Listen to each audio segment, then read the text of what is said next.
You were adopted into that family, and now Rocky is just a stranger to you.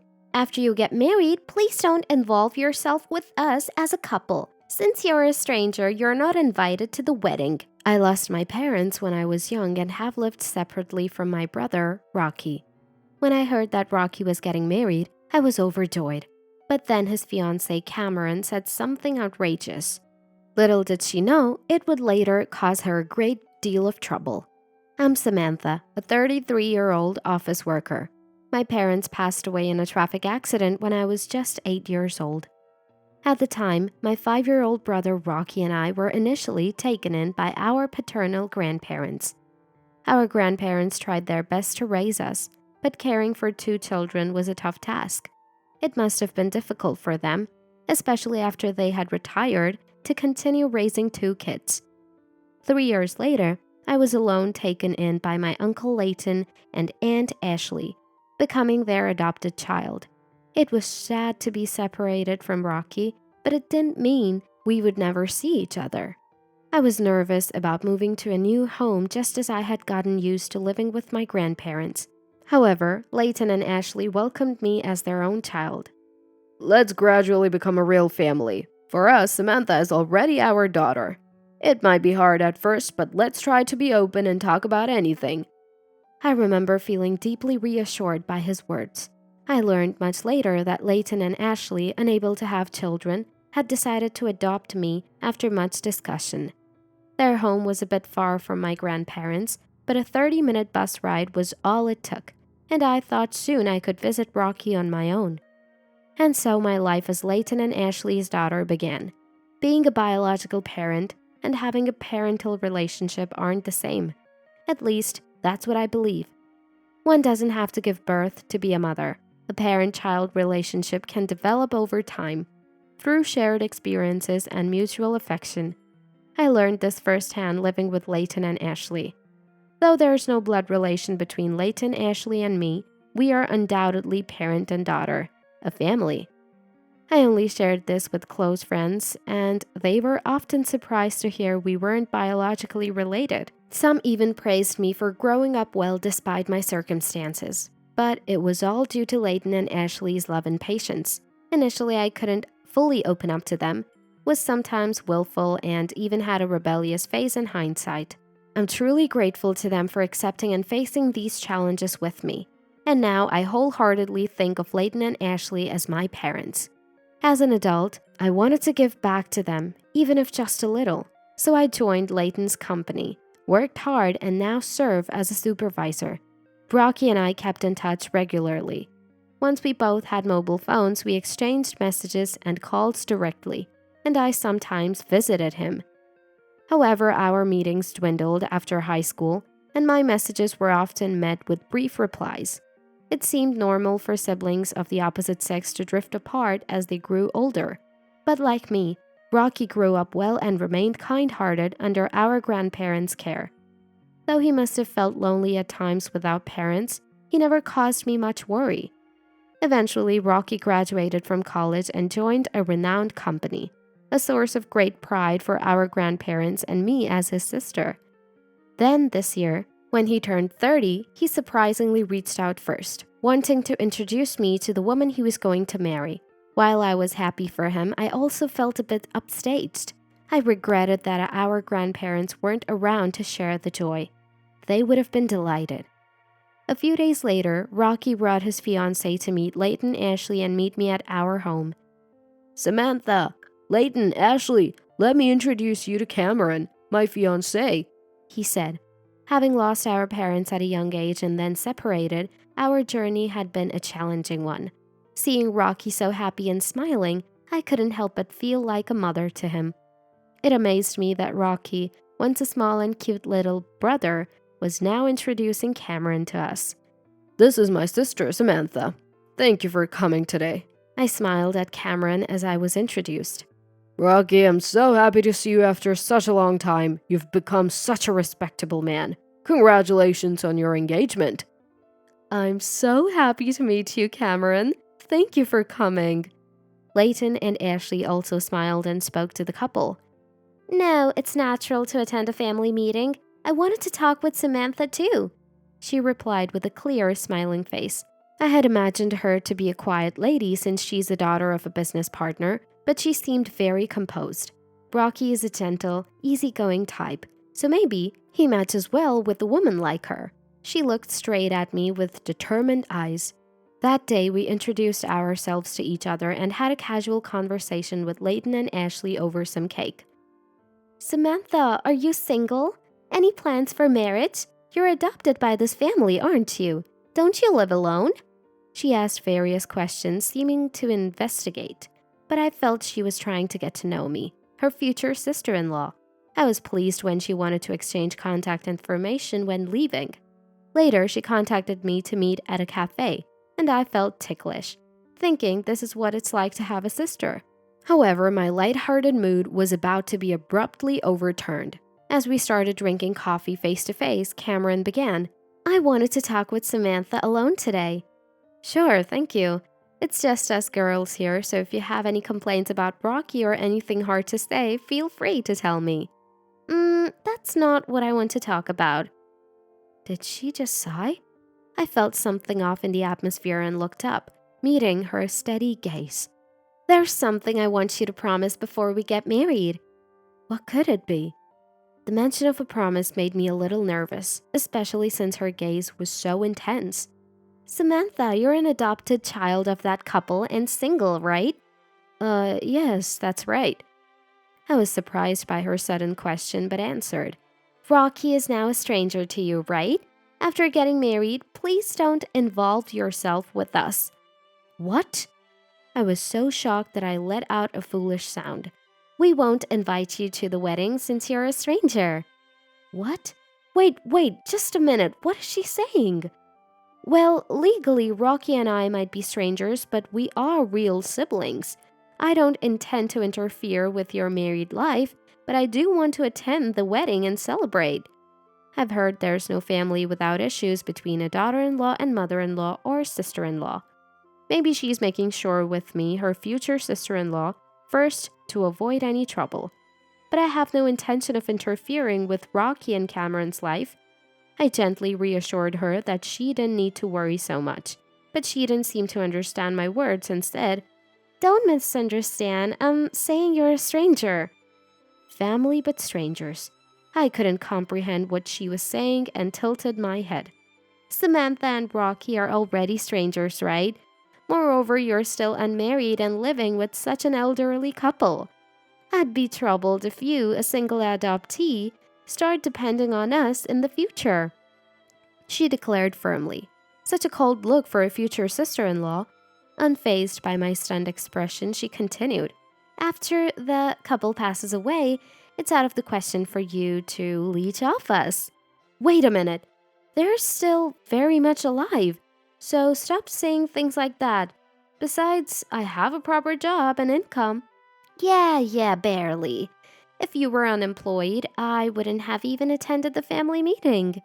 She interrupted me and glared. Anyway, you're not invited to the wedding, and don't invite us to your life events either. Just because you're single doesn't mean we'll take on any future support or caregiving. What does she think of me? Sure, I'm single now, but I have a job and savings.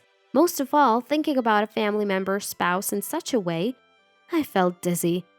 I understand your feelings, but not even contacting about life events. I think Rocky wouldn't agree. Just because we've seen each other less as adults doesn't mean the family bond is gone. Despite being shocked, I replied firmly, Well, I guess minimal involvement can't be helped, but please gradually become distant. Her casual words made me feel sad. I'm asking this for our happy married life. If Samantha refuses, it'll make marriage difficult. Rocky was the one who wanted to marry. Please think about his happiness. It seemed like an ultimatum. If I didn't agree, she wouldn't marry Rocky. It sounded more like a one-sided declaration than a request. Rocky's proud smile from the other day came to mind. This condition was unreasonable, but I didn't want to ruin Rocky's wedding. Faced with her absurd demand, I had no choice but to remain silent. That night, when I told Leighton and Ashley about the day's events, they were incredulous. No wonder. Did she really say that? She seemed so pleasant when we talked the other day. I was surprised too. I thought she just didn't want a sister-in-law meddling, but she flat out said we're strangers, and there was nothing I could do. What will you do? Layton asked, concerned. I didn't want to spoil Rocky's happy wedding. I don't agree, but I'll be absent. Once things settle, I plan to meet and celebrate with Rocky alone. I see. But if Samantha is treated like that, we don't feel like attending either. Really? Ashley nodded beside me. Seems like it's her loss, not ours. Huh? I looked puzzled and Layton smiled and nodded slightly. Then, on the wedding day, the sky was clear and blue. I should have been there to witness Rocky's happiest moment, but it couldn't be helped. Then my mobile phone rang. The screen read, Cameron. I felt no obligation to answer. The call stopped, then rang again repeatedly. Ignoring it, the phone rang over and over. On her wedding day, how could she have the time to call so much? So annoying, I muttered, and Layton and Ashley chuckled, guessing who was calling. I put it on silent mode, but now it vibrated repeatedly. I wondered what face she made, having declared me a stranger. Eventually, the phone quieted down, but my call log was filled with Cameron's name, almost like a stalker. I found it funny. There were several voicemail messages, but I had no desire to listen. That afternoon, while enjoying snacks with Layton and Ashley, the doorbell rang insistently. When I went to the door, Cameron barged in furiously. Why didn't you answer the phone? Do you know how many times I called? Isn't it your wedding day? What do you want at a stranger's house? Your absence ruined the wedding. Really? I smiled back, full of ease. So you're saying I made Layton and Ashley not attend too? I didn't do anything. I just didn't go to the wedding as you told me. Really? That's right, isn't it? You're the one who told me, who wanted to attend Rocky's important wedding, that I couldn't come because I'm a stranger. Why should I answer a call from a stranger? Don't use such twisted logic. What brings you here then? Well, because Layton is the branch president of the Electrical Industry Association, right? Someone mentioned his absence at the wedding. Cameron! Suddenly, Rocky burst in. Rocky? I'm sorry, Layton. Ashley, I left without stopping her, thinking she'd be here. Samantha, I'm sorry too. I didn't know anything. What happened? I was told by Cameron that Samantha wouldn't attend. She said she had to meet her boyfriend's parents on this day and couldn't tell me. I thought it couldn't be helped. Huh. Quite a convincing lie she had prepared as a reason for me not attending Rocky's wedding. I'm almost impressed. Then today, when attendees learned Layton was absent, they asked why the chief guest was missing. Someone close to Layton said because Samantha refused attendance, the branch president also did not attend. Moreover, Samantha is the groom's real sister. What does this mean? Cameron's parents were shocked. We didn't know about this, they said. Then it all spiraled into a big commotion with relatives and the other guests. I guess the wedding turned into chaos, whether it was expected or not. Cameron, who had been listening to Rocky with clenched lips, glared at me again. It's your fault. I was criticized as cruel and inhuman. If only you had answered the phone and come to the wedding, you heartless person. Who's the heartless one, I wonder? Layton, who had been quietly observing, stood up and spoke. I decided not to attend on my own. Samantha actually wanted to attend for Rocky's sake. Really? I'm a business owner and currently serve as the branch president of the Electrical Industry Association. I have relationships with Rocky's major manufacturer and your father's parts factory, but you've ruined this connection. Such discourtesy will become known, and it'll not only affect your position but also your father's company. By the way, Samantha is now a chief officer in our company. She's studying technology and management every day and is indispensable. She's been the secretary of the Electrical Industry Association for 2 years now, so she has a considerable network in the industry. What? Cameron, who had looked down on me as a single poor nuisance, was shocked. Indeed, these siblings lost their real parents when they were young. It's a sad story, sadder than we can imagine. Leighton continued in a calm, dignified voice. But Samantha has bravely forged ahead in life. You, who judged her unilaterally as an adoptee and single, are far more than foolish. Cameron had no comeback. She didn't have the words to argue with Leighton. She turned her anger back on me. This liar! If I knew this person was important and rich, I would have let you attend the wedding. Enough already, I said firmly to her, who still couldn't say anything but that. I tried to talk about my work, but you didn't listen, did you? Everyone introduced themselves on the day of the family meeting. You only remembered that I was single and an adoptee. You end up in such situations because you judge people only by their titles and appearances. I'm not here because I can't afford to live alone, but because I want to be with my parents, Leighton and Ashley. What? We're family. Now, stranger, please leave. Wait, if you don't mediate, I'll be the bad guy. Do something, sister. I'm not your sister. I'm a stranger. I smiled and corrected her. He's my cute little brother's fiancée, so you're like a sister. Stubborn, aren't you? Take responsibility for what you said. If you smooth things over, I'll take back what I said before. There's nothing I can do as a stranger. Wait, what? Then, goodbye. Wait, don't go like that! Come on, let's go. I still have a lot of questions for you. Cameron, still protesting, was forcibly taken away by Rocky. After that, Rocky and Cameron's wedding was called off midway, and Cameron was billed for the cancellation fees. She complained it was unfair, but her parents accepted it was their daughter's fault. Her father's company, though she was a president's daughter, was just a small factory. Maintaining relations with Rocky's major company and the Electrical Industry Association, where Leighton served as branch president, was vital for the survival of their business. Now, due to her actions, her parents were busy apologizing. Of course, she was scolded severely for causing such a situation and wasn't even allowed to return home. She tried to stay with friends, but after the wedding fiasco, they distanced themselves and no one was willing to help. Rocky came to apologize for what happened.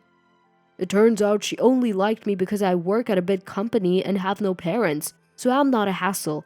And treating Samantha like a nuisance, I hate that I couldn't see through her. We all cheered up the downcast Rocky together with Leighton and Ashley.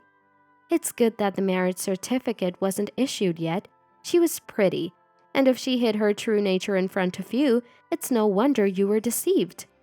Rocky is too kind. It's unfortunate about her, but you'll surely find someone who truly loves you. Really? Here, Rocky, your favorite sweets from that shop. Let's have some coffee. This incident seemed to have brought me closer to Rocky, whom I hadn't seen much since we became adults. I realized I had been neglecting to keep in touch with Rocky too. The reason for our reunion was his marriage announcement, so in that sense, I guess I should be thankful to her. Watching Rocky talk with Leighton and Ashley just like a real family, I thought about this. Friends, lovers, family. Maybe we tend to take those closest to us for granted and forget to care for them over time. I want to cherish and protect this happiness, taking care of the important people in my life. Are your loved ones doing well?